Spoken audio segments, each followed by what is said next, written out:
Hello everyone, এখন দুপুর হয়ে গিয়েছে। এখন প্রায় 12:30টার মতো বাজে। আমি একটু স্নান করে একটু রেস্ট নিয়েছিলাম। তারপরে আমার ভাসুরের মেয়েটা এসে বললো, কাকিমণি আমাকে আম কেটে দাও। ওই জন্য আমি একটু আম কেটে দিলাম। আর এখানে আমি এক বাটি আম নিয়ে বসেছি। আমাদের বাড়ির গাছের আম, প্রচণ্ড মিষ্টি। দেখুন, আমার ভীষণ ভালো লাগে।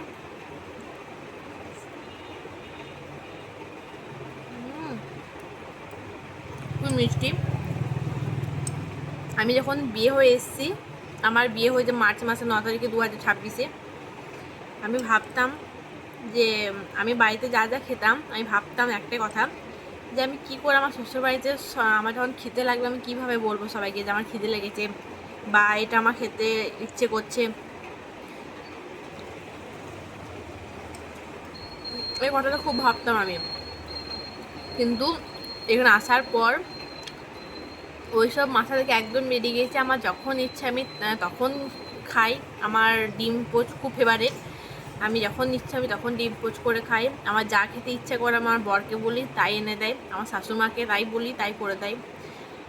আমি খুব খুশি যে আমি এরকম একটা শ্বশুর বাড়ি পেয়েছি।